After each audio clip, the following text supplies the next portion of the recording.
Pagbasa mula sa sulat ni Apostol San Pablo kay Filemon. Kapatid, ang pag-ibig na yon ay nagdulot sa akin ng malaking katuwaan at kaaliwan, sapagkat dahil sa iyo, sumigla ang kalooban ng mga hinirang ng Diyos.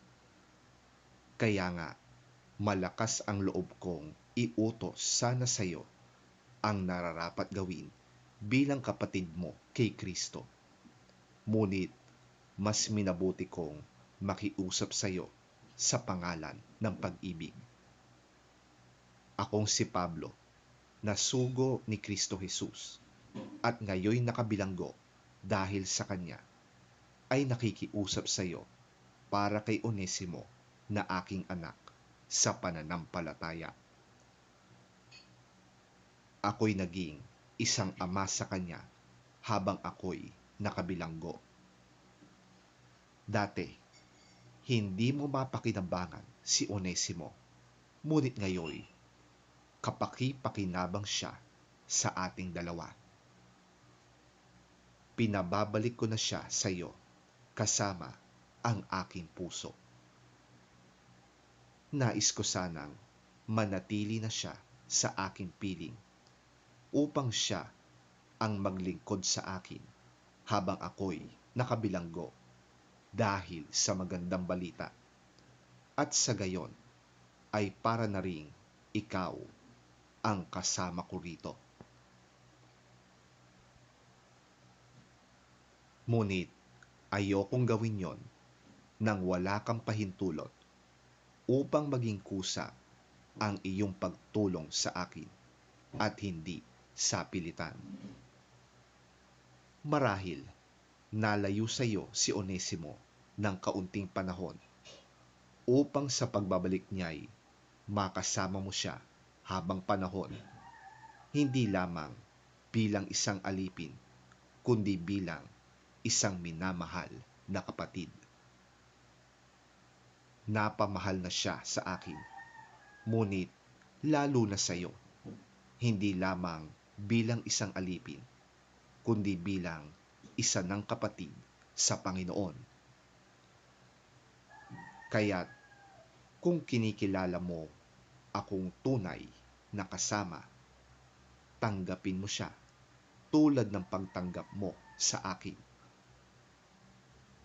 Kung siya may nagkasala o nagkautang sa iyo, sa akin mo na ito singilin. Akong si Pablo ang siyang sumusulat nito. Ako ang magbabayad sa iyo. Hindi ko na dapat banggitin pa na utang mo sa akin ang iyong pagkakilala kay Kristo. Ipinapakiusap ko lamang sa iyo alang-alang sa Panginoon. Hayaan mo namang maranasan ko ang pakinabang na ito. Pasayahin mo naman ako bilang kapatid kay Kristo.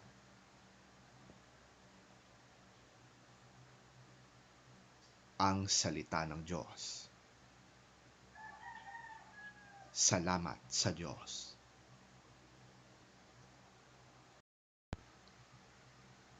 Ang mabuting balita ng Panginoon ayon kay San Lucas. Papuri sa iyo, Panginoon.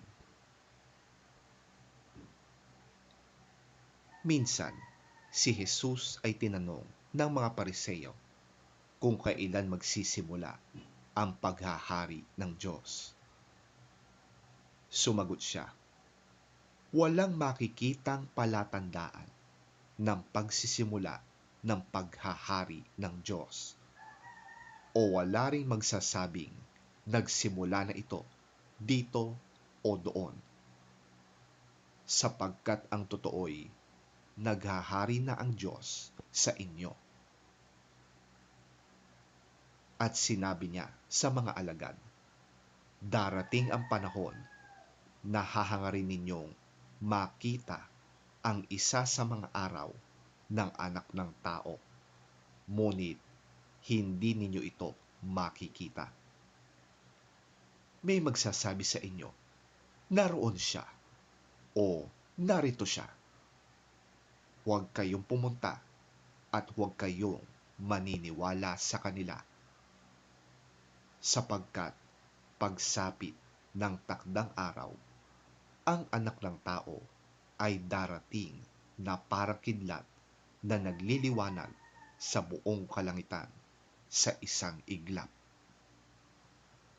Ngunit kailangan munang magdanas siya ng maraming hirap at itakwil ng mga tao sa panahong ito.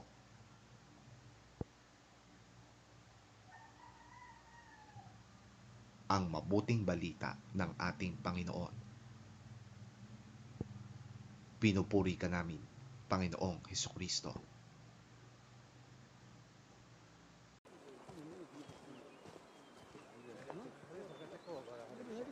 Once, on being asked by the Pharisees when the kingdom of God would come, Jesus replied, "The coming of the kingdom of God is not something that can be observed, nor will people say, 'Here it is,' or 'There it is,' because the kingdom of God is in your midst." Then he said to his disciples, "The time is coming when you will long to see one of the days of the Son of Man, but you will not see it. People will tell you, 'There he is,' or 'Here he is.' Do not go running off after them. For the Son of Man in his day will be like the lightning which flashes and lights up the sky from one end to the other. But first, he must suffer many things and be rejected by this generation."